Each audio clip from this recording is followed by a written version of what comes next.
Perfect একটা সাজিনার তরকারি রান্না করে আপনাদের দেখাবো সরিষা বাটা দিয়ে। অনেকেই সরিষা বাটা দিয়ে সাজিনার তরকারি রান্না করলে তিতা লাগে, সম্পূর্ণ ভিডিওটি দেখলেই বুঝতে পারবেন। আজকে দুপুরে এই যে সাজিনার তরকারি রান্না করব, সেই জন্য এই যে সাজিনাগুলো কুটিয়ে নিচ্ছি, আর সঙ্গে এই যে ছোটো মাছ হাতে মাখিয়ে পুরপুরি করব। সব কিছু আগে গুছিয়ে নিচ্ছি, তারপরে রান্নাটা বসিয়ে দিব। ছোটো মাছের তরকারিটা আমি হাতে মাখিয়ে বসিয়ে দিব, সেই জন্য মশলাটা ভালোভাবে চটকে মাখিয়ে নিচ্ছি। এদিকে ছোটো মাছটাও আমি ধুয়ে নিয়েছি, আলুটাও কুচি করে কেটে নিয়ে ধুয়ে রেখেছি, আর সঙ্গে তো সাজনার তরকারি রান্না হবে। সাজনার তরকারিটা আমি পরে রান্না করব, আগে ছোটো মাছের তরকারিটাই হাতে মাখিয়ে বসিয়ে দিব, তারপরে সাজনার তরকারি রান্না করব। ছোটো মাছের তরকারিটা আমি সব কিছু দিয়ে একদম মাখিয়ে চুকিয়ে বসিয়ে দিয়েছি। এখন এই মাছের তরকারিটা একদমই চচ্চড়ি করে ফেলবো। এই ছোটো মাছের চচ্চড়ি খেতে কার কার পছন্দ অবশ্যই কমেন্ট করে জানাবেন। ছোটো মাছের তরকারিটা হাতে মাখিয়ে বসিয়ে দিয়ে এখন এই যে পাটাতে এই মশলাগুলো পিষে নিব, সরিষা বেটে নিব, সঙ্গে এই যে কয়েকটা কাঁচামরিচ আর জিরা এগুলো হচ্ছে পাটাতে পিষে নিব। মনে করলাম যে মসুরের ডাউল দিয়ে হচ্ছে সাজনা দিয়ে রান্না করব, পরে পরবর্তী মনে হলো যে সরিষা দিয়ে সাজনা দিয়ে রান্না করি, সেই জন্য এই যে সাজনা দিয়ে সরিষা দিয়ে রান্না করার জন্য সরিষাটা আমি বেটে নিব।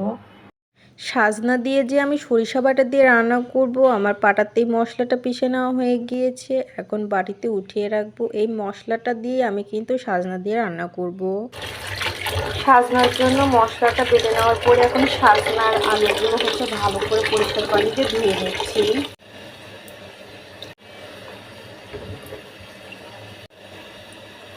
সাজনার আলুটা ধুয়ে নেওয়া হয়ে গিয়েছে, এখন রেখে দিব। এইদিকে ছোটো মাছটা আমি হাতে মাখিয়ে বসিয়ে দিয়েছি, রান্নাটা একদমই কমপ্লিট হয়ে গিয়েছে, নামিয়ে ফেলবো। সাজনা দিয়ে যে সরিষা দিয়ে রান্না করবো, প্রথমে কড়াইতে আমি তেল দিয়ে দিলাম।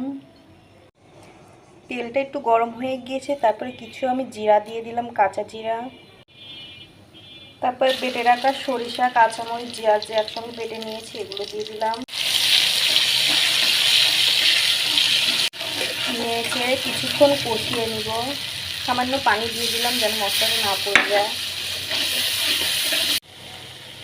এখন বাটা মশলাগুলো দিয়ে দেবো, পেঁয়াজ, আদা, রসুন। এখন একে একে করে গুঁড়া মশলাগুলো অ্যাড করে দিব। প্রথমেই হলুদের গুঁড়া দিয়ে দিলাম।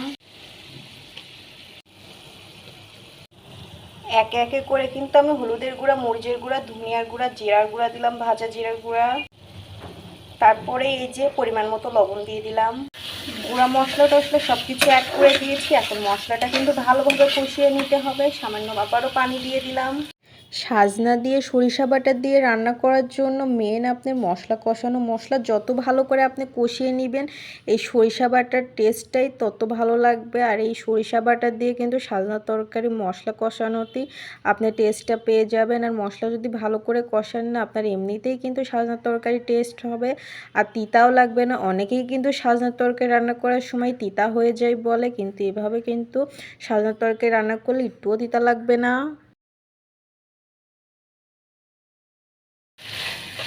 সাজনা তরকারিটা তো একদমই কষিয়ে নেওয়া হয়ে গিয়েছে। এই যে ঝোলের পানি দিয়ে দিলাম।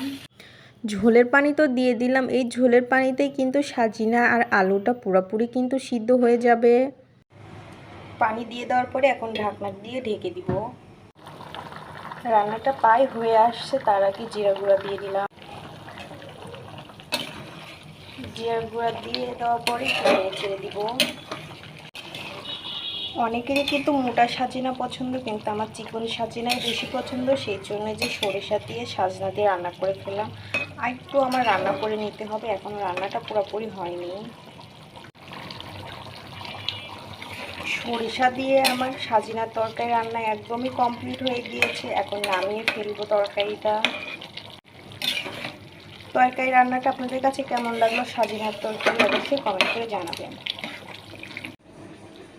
ছোটো মাছের তরকারিটা আমি হাতে মাখিয়ে বসিয়ে দিয়েছিলাম, রান্নাটা কমপ্লিট হয়ে গিয়েছে। সঙ্গে আমি সাজনা দিয়ে সরিষা দিয়ে আলু দিয়ে রান্না করেছি, এই রান্নাটাও হয়ে গিয়েছে। দুইটা রান্নাই কেমন হয়েছে অবশ্যই কমেন্ট করে জানাবেন।